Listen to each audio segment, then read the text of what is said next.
Watson Pinkman. I have lived in Morristown my lifetime. I was born in 1906 on Center Street in Morristown, New Jersey. My parents, William and Addie L. Watson, came to Morristown approximately 1902. I am a member of a family of 7.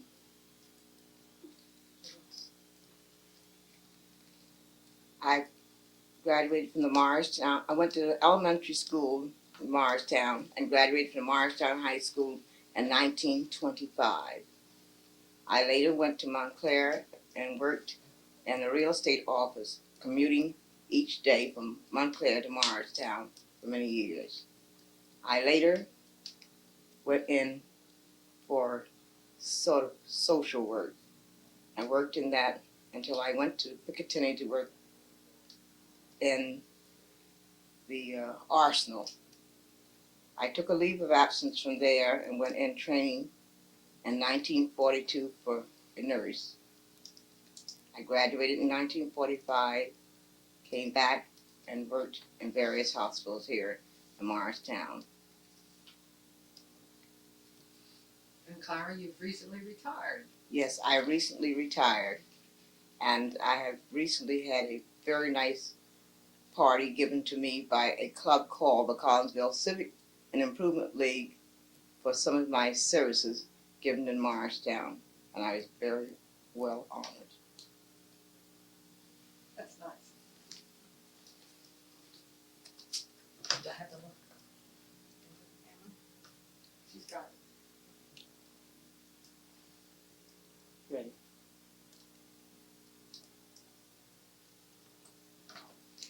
My name is Juliana Gregory Kersey. I don't use the Gregory, but I'll put that in for the benefit of our program here. I was born in Morristown in the Township on a street called Cleveland Avenue. And my parents, Ferdinand and Ella Gregory, first came to Morristown in the early 1900s. My mother settled in Madison, and when my father came north, that's where they met in Madison. And they got married here. I went to the elementary schools. The first school I went to was called the Collinsville School, which is now has been demolished, and there's a playground there. And I moved from there, from the township into town, and I went to Lafayette School. From there, I went on to Alexander Hamilton, and from there I went to high school. I graduated from Morristown High School. I worked at Bell Laboratories, and I did various other types of jobs. And I got married, and then I became very interested in my community. I took a job with the Human Resources in 1965, I believe it was, 1967. And I stayed there a year. Then I went to work in the Morristown County Urban League, is what they call a social service worker. And I've held that present job for 14 years. That's a nice record, Joel. John.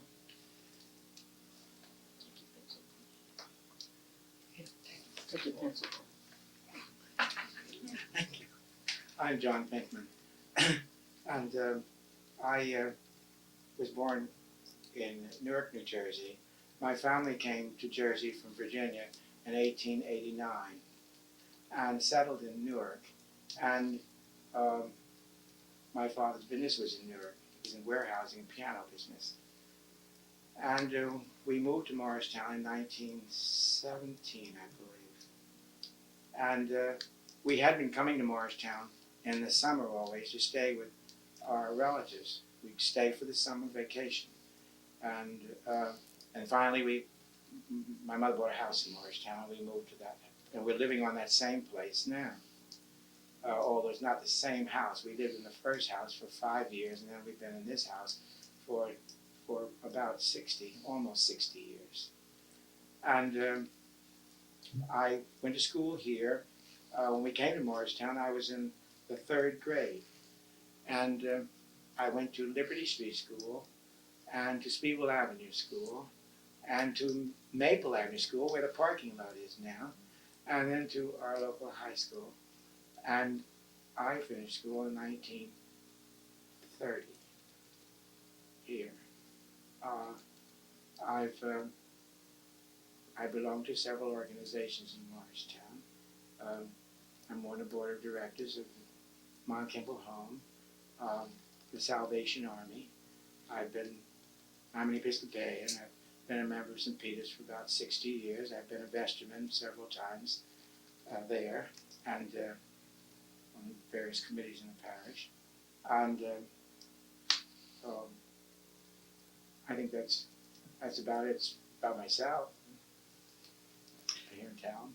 That's good. I think, John, the earliest history of blacks in Morristown, you have said and thought out so well that if we could start our discussion with that for background, I think it would add a lot. Would you be willing to do that? Oh, yes.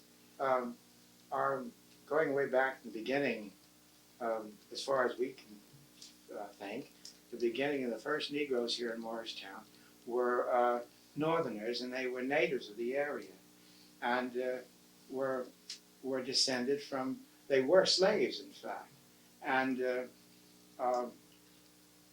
lived on the farms of some of the wealthier families here who could afford slaves. This is prior to the Revolutionary War. At the time of the Revolutionary War, the Hessian soldiers, which the English hired mercenary troops, and to fight the war, and many of those men deserted and went up into the mountains, the Kittatinny Mountains, I believe they're called, that run beyond us here. And some of the slaves would escape and hide in the mountains, and the Indians that lived in the mountains. And these people got together, and out of this group became a group known as the Jackson Whites. And these people were free people, and because they lived to themselves in the mountains away from other people. And there was a lot of intermarriage, of course. Now, some of these families moved into Morristown, and we have some of our older colored families in Morristown are descended from these Jackson Whites. This is interesting because it takes us back to the time of the Revolutionary War and before that. And then, of course, the first Southern people who came to Morristown were from Virginia. And they came here because the early schools that were founded directly after the Civil War were founded to educate the freed slaves. And they were Hampton, Boyden Institute, Thine Institute, many of those schools in Virginia. And the trustees of these schools, some of them lived in this area. The wealthy people who supported these schools, they would go down there to teach sometimes, and they would meet the students. And of course, these schools were sort of like what we used to call a normal school. You could teach after you finished their courses. And many of the people who went to those schools did teach school in Virginia, but they came north and they made more money here working than they made teaching in Virginia, and so they stayed. They stayed here.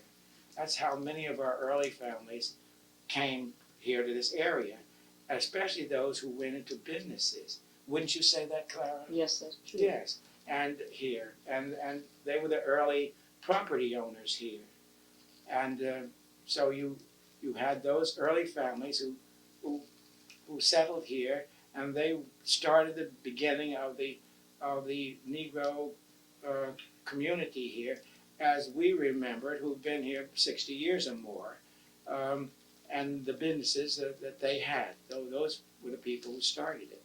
Wouldn't you agree to that, Clara? Correct. Yes. And of course, Clara's family were some of those people. And the Bracys and the Gregorys and Clara and the Perrys and the Grants and Early's, Robinsons. Irving's. Uh, well, I think we could do it better if we named some of the businesses these people were in, and then named the people who were in those businesses as we went along. Don't you think that's a good idea, That's a Clara? very good idea. So I think in the taxi business is one of the really large businesses that colored men got into when they came to Morristown. And among those people was Lee Bracy, John Toller, Matthew Washington, John Tanner, Richard Burton, Joe Grant, Henry Layden, Downey. Mr. Dallum, and Downey. Mr. Downey, and Mr. Smith, and Watkins now, Granby, and Gregory, and Jeffries now, and Banks. I think that brings us up about Did you say Matt Washington? I did, Matt Washington, yes. I think that brings us right up to date with a taxi. George Tucker. Don't forget George Tucker, yes. Who and that his heirs daughter. are the Norrises. The Norrises, yes. And I Well, think that in brings us the there. taxi business, they actually would have their own vehicles, Yes, and their own- it's they own their own. theirs, all theirs. Yes. Don't forget Sam Jenkins And because Sam Jenkins was in it Yes. too, yes. can't let him out. The father of George. George. George. And George and Sam Jr. And then in the rubbish business, there was the first person in the rubbish business was Thomas Walker. And then there was Watson and Grant. These are the early men.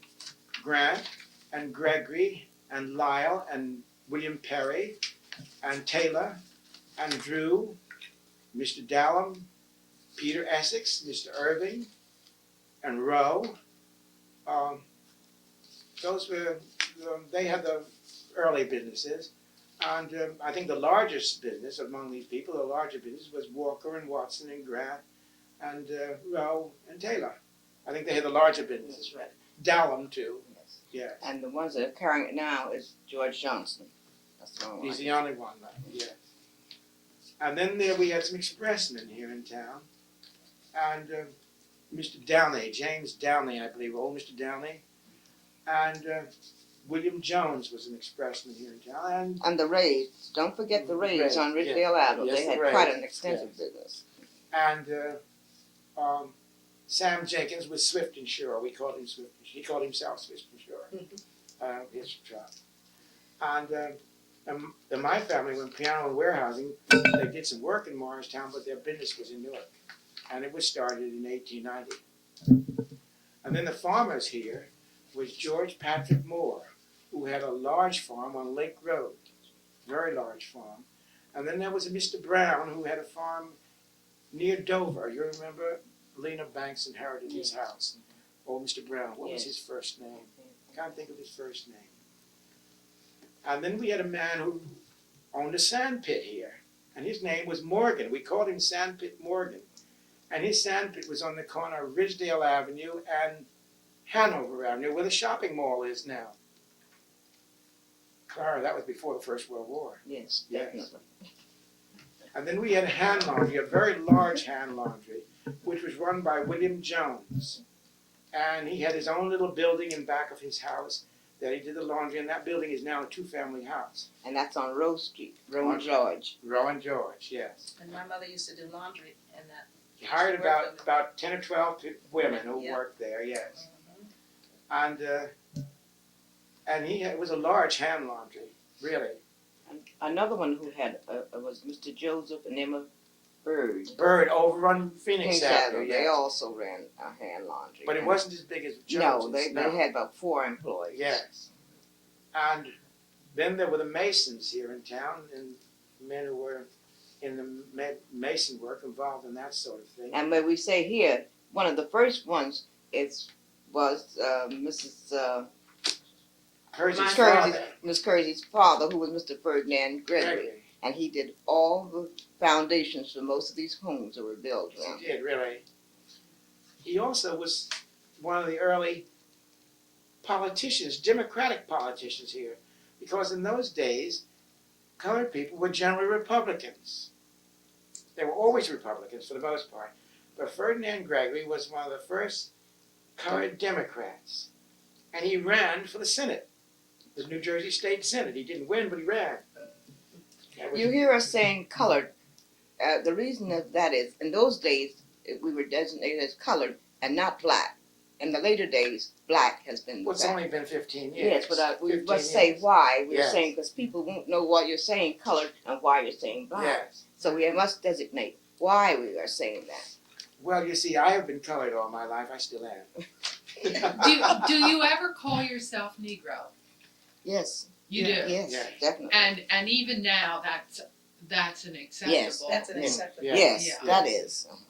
Well, Negro is a racial thing. What you would termed as a whole group, Negroes, Right. and colored in those days described people. I think that's why they called them that. Yes, that's Because they were right. all all people who were not Caucasians were called colored people. Colored.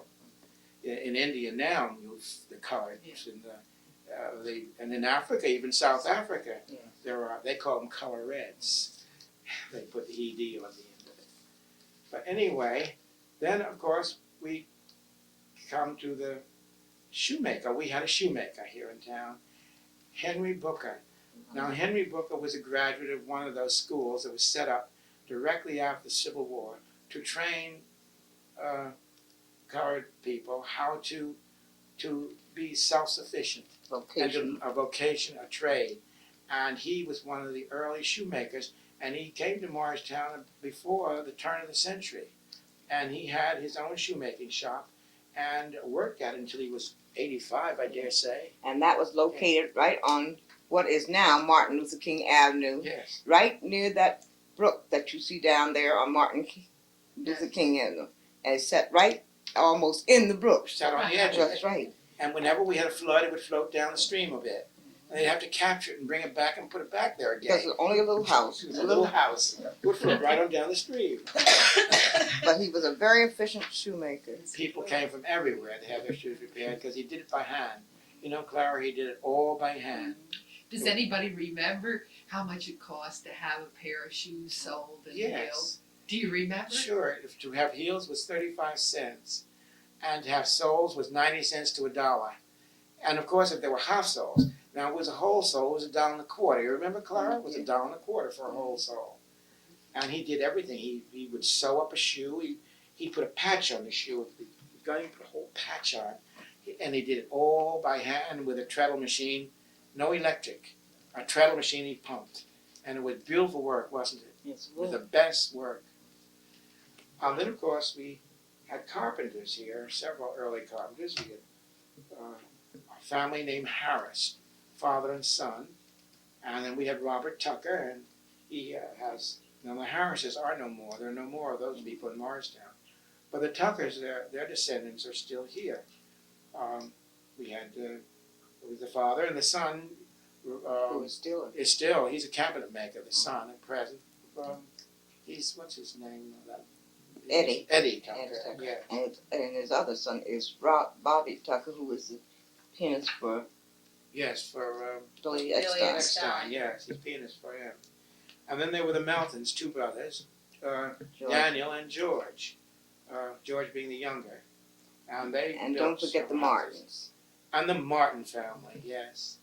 And brothers, again, and 3 or 4 brothers, they would do building work, that sort And of they are thing. still doing it in Yes, their odd jobs. Yes. Then there was James Daniels, who built ever so many houses in Morristown. He's no longer here. He's gone. He's dead. And, well, that takes care of the carpenters. Then there were people who owned restaurants Well, here. electricians, don't forget the electricians. Oh, yes. The one. Well, I think that's further down here. But people who owned restaurants were a Mrs. Johnson, who owned a restaurant in Madison. And she was the grandmother of the Booth girl who writes poetry. Willa Mae Booth. Yes. Well, her name is something else, not Booth. Robinson. Now Robinson, she's yes, Willa Mae yes. Booth Robinson. Yes. That was her great grandmother. Great grandmother. Rather interesting too. Her great aunt was married to the successor of what was his the fellow who ran Tuskegee. Oh, Carter Wilson? Um, Booker Washington? Booker T. Booker Washington T. founded it, Mhm. but the man who succeeded him, Wasn't Woodson, was it? no, was married to Mr. Booth's sister. Yeah. Well, anyway, that's just an offhand thing that just to think about really. And then there was a Mrs. Johnson who had a restaurant on Speedwell Avenue. Macy Johnson. On Morris Street. On Morris Street, that's right, on Morris Street. Macy Johnson. Macy Johnson. And then there was Thurman who had a restaurant on Morris Street also. His restaurant was in the 30s, I guess, wouldn't you say? Yes. Yeah. And then there was a fellow named Perry who had a restaurant at the foot of Town Hill, which was Water Street. We called it Town Hill. And it was in the old saloon. What was Pat Ritchie's old saloon? After the Prohibition came along and you couldn't have a saloon, Perry opened up a restaurant there. And then we had 2 or 3 little tea shops. And one was run by Mrs. Early and Mrs. What was that lovely lady's name? Burrell. Mrs. Burrell. Incidentally, Mrs. Burrell's husband had sort of, he was the head man. He wasn't the butler. He was in the old United States Hotel that used to be on Park Place. Yeah. He was head of the dining room there. You remember the old United States Yes. Hotel where the Yes. Park Square building is now? Mhm. There used to be a great stone hotel along Yes. there, and it was called the United States Hotel. You wouldn't That's remember this. No, I'm just fascinated by everything that's going on. And had porches all across the front with rocking chairs. You remember? And people Yes. sat out there and rocked. Now, Mr. Burwell was indispensable to that place. And then, of course, I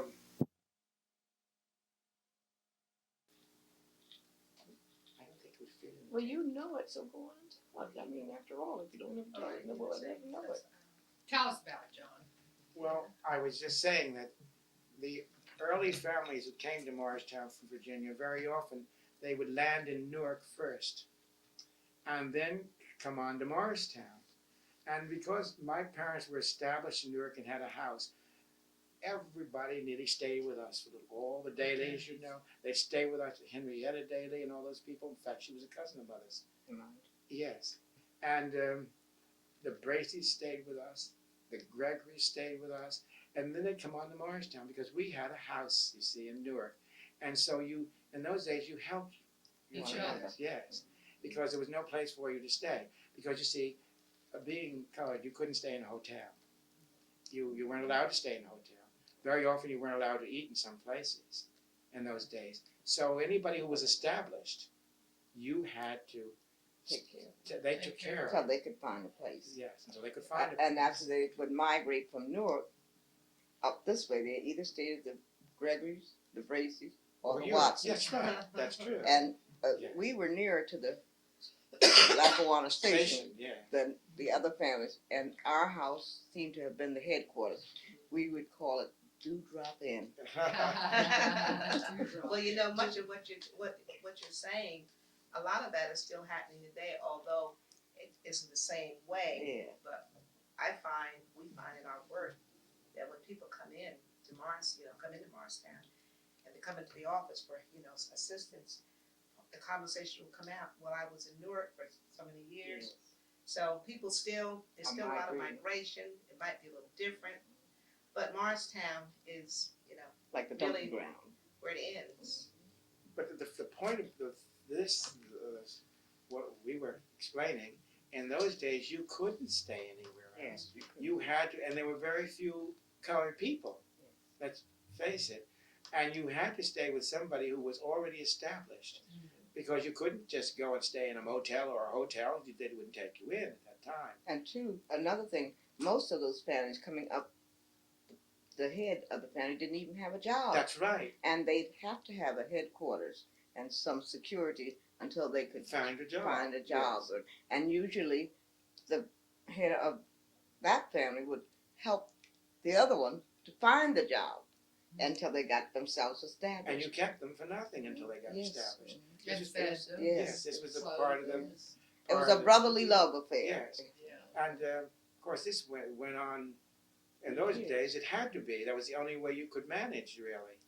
And it was not a case of because you wanted to do it. You did it because it was necessary. It was necessary. There were what, 100 families, would you say, turn of the century in Morristown? Not that many. No, not Fewer that. than that. Fewer than Fewer that, than yes. Oh, yes, there were fewer than that. There weren't I don't 100. even think there were 100 families when I was born. No. 1925. I can remember most of them. Yes. And on what streets, in what part of Morristown? The oldest part of Morristown, I know, is Martin Luther King Drive and Spring Street. And was that basically the Ridgedale- central Ridge- spot? Ridgedale, lower part of Ridgedale Avenue, Had 4 families. and like Julia said, she was born up in Cleveland Avenue. There were a few families up in Cleveland, we called the old Collinsville Yeah. area, and still it's Collinsville. And that was Thompson Street. Thompson Street. were- Yes, there there were were- several. Thompson Street, Yes. there were only The 2 Bankses, families on the Thompson. the Bankses, the Anderson. Robinsons, and who else was up there on the? Anderson had the colored families. Well, that was Anderson. Thompson only was had all 2. together. It was all together. Called out the same area.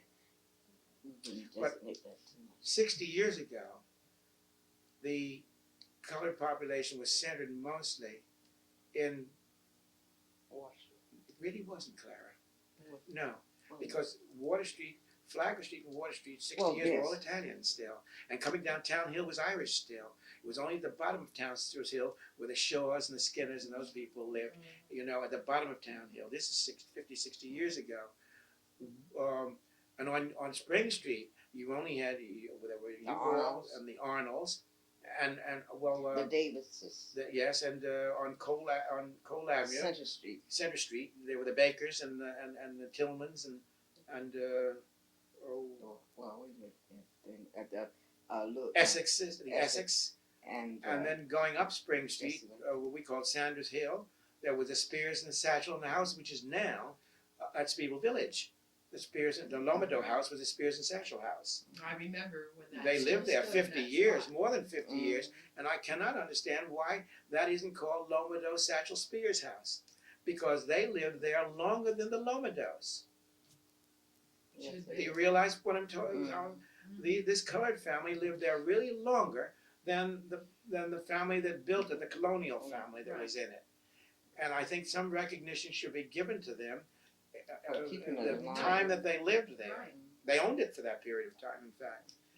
And then over on Bellevue Terrace, there were 2 or 3 colored The families. Harrises. The Harrises and the Bankses lived there for a while, yes. And Because Mr. Early lived on Columbia Street for on years. Columbus Street, there were the Earlys. And the Walkers. And the always Walkers were the lived first that way. colored family on Columbus Street. They bought their land, their house from Father Flynn. When he was Monsignor Flynn, the rector of the Assumption Church. And when he, Assumption? yes, and when he bought the farm there, the Walkers bought the first lot, I understand. Mrs. Hinkins told me this. That was the daughter, Estelle Walker. Hinkins. They bought the first lot from Father Flynn when Columbus Street was opened up, when it was laid out. And Tom Walker was the first Negro ashman in Morristown. And he owned quite a bit of property here along Speedwell Avenue and Sussex Avenue. He was a very successful man. And then, of course, let's see, on Sussex Avenue, the Lyles lived. And Mr. Skipper. Yes. Well, he was on Henry Street. Henry Well, Street, well, yes. it's corner. And the Williamses lived on Henry Street in those And days. the Bullocks. And the Bullocks were on Sussex Avenue. And the Davises were on Sussex Avenue later on. Earlier than that, they had been on Ridgedale Avenue. The Davises had been on Ridgedale Avenue opposite Abbott. Well, this was about 1921. The Davises were on Ridgedale Avenue opposite Abbott. Do you remember that, Clara? And then they moved down Spring Street in Yeah, that little house where where I was telling you about where Yeah. the cattle were. yeah. I used to live there for years. The street that had the most Negro businessmen on was Willow Street. And they called it Black Wall Street because it was very amusing. If you got into trouble and you had to be bonded, you know, and they used to have to bond to get you out of jail, you went to Willow Street generally. One of the first places you went to get somebody to bond you, get you out of jail. Because Made sense. it was, And they were old residents They and were knew old the residents. knew the situations, Yes. and they had a little more security. And Right. well, they all owned their own houses, for one thing, and maybe another house or two. And they were all in some kind of business. Most of them were in some sort of business on Willow Street. It was very amusing. And wasn't it kept nicely in those days? It was kept yes, beautifully. you know who you I think it forgot? looks Miss nice down there Eaton. now. They Miss revitalized Eaton it. Anderson. Yes. Miss Eaton Anderson and Miss Booker. At the end of the street, In the end of the yes. street, because she was here when Yes. Mrs. Booker was, she is the one that walked with two canes. Yes. Something rare. We had never seen a person walk with two canes, but she walked with two canes. in those days. And so it was possible to buy a piece of land and to build your own house on it.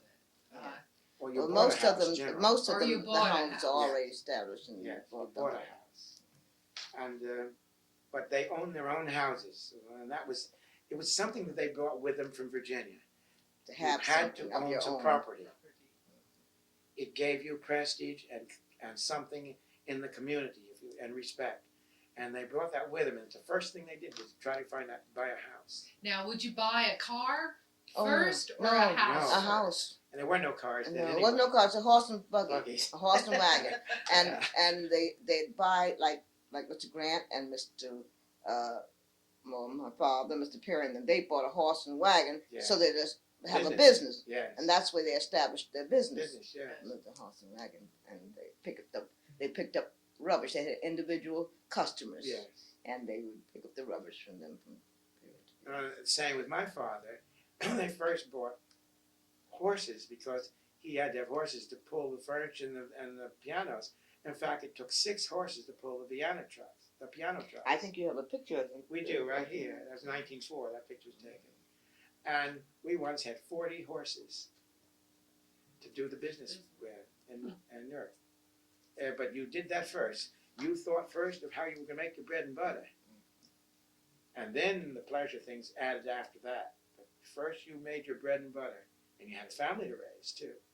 And what was the family size? 2 children? 3 children? Oh, 5 children? Children, Children. Lots of them. children, There and were- everyone prided in trying to raise their family Yes, and raise them with the idea of getting an education that's and right. bettering themselves. That was the motive.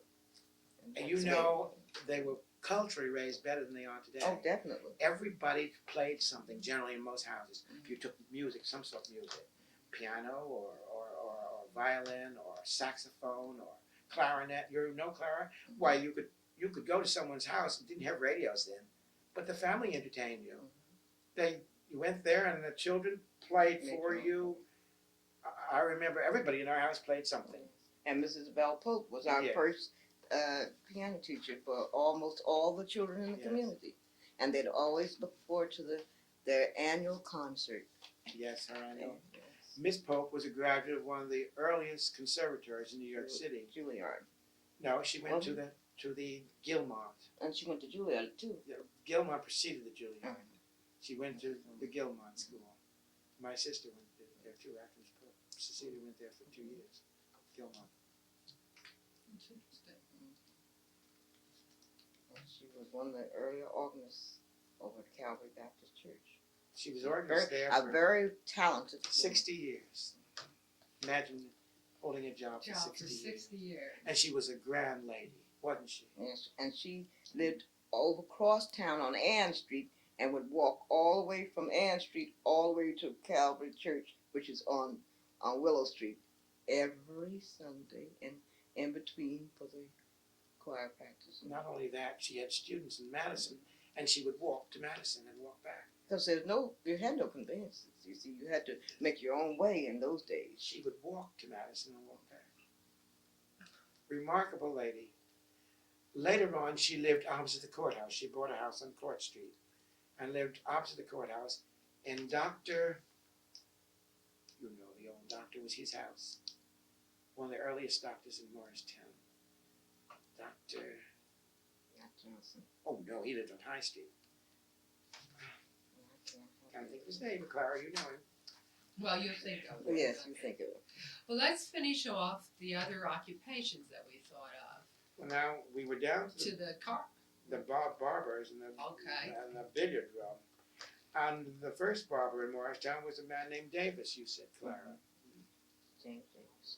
and is that, It's tell, the Albert Davis. and tell about where the shop was. The shop was on Spring Street, which is across the street from the Morristown Electrical Supply Yes. place, and he had a little, the little barber sign out in front of it, and he was just a little storefront, and that's where he had his business for years. Now, the second barber shop, and the one that I remember most vividly in my mind, was Ed Granby's. He also had a billiard room there On Spring Street. on Spring Street, and he was where the electrical supply place is now. It was in his own building. It was a separate building, 1 story high, wasn't it, Clara, Yes, if I remember it was. correctly? Then How much did a haircut cost when you were a 30 boy? cents, Boy. and a shave was 15. Haircut was 30 cents. And then I think the first hairdresser here was his daughter, Patty Granby Pinkman. No, Miss What is she? Miss Alcorn. Was she the first She one? was one of the first ones. Did she have a shop? Yes, she had a little place down there near where Mom DeBrito's place. Oh, she there? Well, I can remember 1916, Patty had a shop. That was 1916. And that was on Spring Street, Mercantile. in the Mercantile Building, yes. And the Mercantile Building belonged to a group of men, John Gregory, Lee Bracey, William Watson, John Tanner, John Early, William Perry, and Maury Grant. And they owned a group of several buildings in the town. This group of men. One of these men was Clara's father, and two of them were uncles of mine. And then we had some stores here in town. Would you call them grocery stores? They Yes. kept everything. Yeah, well, the General. general Yeah, store. General stores. General store. And Mrs. Bracey kept the general store. And O.D. Shaw, that was on Willow Street. And O.D. Shaw kept a store on Town Hill. Store. Yes, he sold everything there. And that same Mr. Jones who had the laundry, he had the store up in the Mercantile Building. Oh, yes, he did, yes. Mm-hmm. And then Mr. Barnett had a store in Collinsville, and his store was there until about 20 years ago, wouldn't you say? So he died. And then Clarence Gregory had a store on Water Street, which is now called Martin Luther King Avenue, but it was Water Street in those days. And then we come to the electricians, and there was a man named Edward Mobley who was an electrician here, a very fine man. Before you go further, can I say that Eugene Mitchell had a store? He did, on the Yes, corner. on the corner on of Evergreen Avenue. Evergreen Yeah, a little house that sat Yes, just to he itself, did. and he had that store for several years. Highland and Evergreen, yes, he did. And then we had a man who did chair caning, and this man was blind, and his name was Johnson. Now, this Mr. Johnson was a remarkable person, and that he did the most beautiful caning you've ever seen in your life. He was also a clergyman, Methodist clergyman. Also, he was descended from one of the oldest families in the community. His family originally had belonged to Peter Kemble, who was I think a general at the time of the Revolutionary War, and lived on Mount Kimball Avenue. And upon his death, he left several acres to his slaves.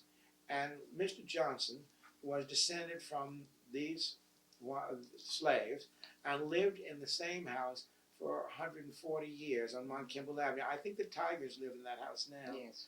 And it sits on the side of the hill where All Souls Hospital is, just beyond All Souls Hospital. Got 2 doors down. And his sister lived in the family house. She was Fanny F.L.J. Brown, and hers was an interesting life too. She was one of the first Morristown women to go away to college. She went to college, Scotia. to Scotia. It was sort of a finishing school for Negro girls at that time. Mrs. Brown would now be 130 or 40 years old if she were alive. Just think of that. She was a very proper little woman, very proper, very small, very petite, and she had a grand manner. Don't you remember that, Clara? Yes, I She was do. a very proper person and a very intelligent woman. And she lived in the family house on Mount Kimball Avenue, and her brother built a house, the blind man, built a house next door, and he lived in that. Both of them came to a very sad end. They died alone, and no one knew they were dead until the neighbors missed them for more than a week and went in and found them dead. Each one died the same way. You remember that, Clara? It was very sad. But so much for Mr. Johnson. Then we had, of course, plumbers here, and one was Mr. Steele, yes, Joshua Steele. Father of Howard Howard Steele, Steele. Senior, and grandfather Howard Steele, the The policeman. policeman, the detective. Mm-hmm. And we had a man named Carter, James Carter, who was a plumber here. And, he was a very early plumber, James Carter. Yes. And he has a daughter living here in Morristown still. She's Mrs. Johnson, And Mrs. Annie Johnson. On Willow Street. Yeah. And then we had a steam fitter with my brother, Carter Pinkman. And then we had several MDs. Now, our first MD was a Dr. Stanfield, whose office was on Water Street. And he left here and went to Orange, I believe, didn't he, Clara? Montclair, I didn't know, well, one or the other. And then following him, there was a Dr. Williams, John T. Williams. And he lived in a lovely house on the corner of Speedwell Avenue and Flagler, just in. Well, I would say, in one I tell you door. where I would say it is next to where the Social Security office is now. Okay. Yes. And it was a lovely big house, a double house, you remember, Clara? Mr. Purdy lived on He one lived side. in one side, lovely house inside, and Dr. Williams was a collector of antiques. And he collected, all kind of antiques. He was a bachelor when he came here. And he finally married, Helen Hagen Williams. Helen Hagen Williams, who was a graduate of Yale Conservative Music and was one of the famous musicians of her time. And he became ill, and of course he had to give up his practice. And you know, remember that every holiday, every He'd give Christmas that great period, party, he had a yes. grand party, Yes. open house, just Grand party, and everybody came in their gowns and dressed their up, finery. yes. Oh, it was Nice. just something to look forward to. Yes. And I have two of his Oriental rugs. When he died, his sister, who was a Mrs. Bowers, wanted to sell some of his effects. And since we had a great many Oriental rugs anyway, I decided I'd buy two of his. So I have one in the back parlor, and I have one in the oratory, the chapel. We have a chapel in this house. So I have one in the chapel. But would you say too that her husband, Mr. It Bowers, was a rug cleaner. was a rug cleaner Yes. and he had studied about rugs Yes. and he knew them extensively.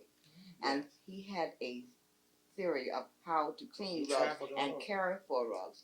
He took that to his grave with him. He wouldn't tell Yes. anyone what his process He of traveled cleaning. all over the country doing rugs But for. he'd never tell anyone what he used What he did to there. clean. The cleaners, Yes. also the man of the cook that. Yes, a and couple like people the took man something with- to the Their grave. graves, Yes. He was yes, a- that was a chef. Uh-huh. Yeah. Yes, Also Mr. Golston.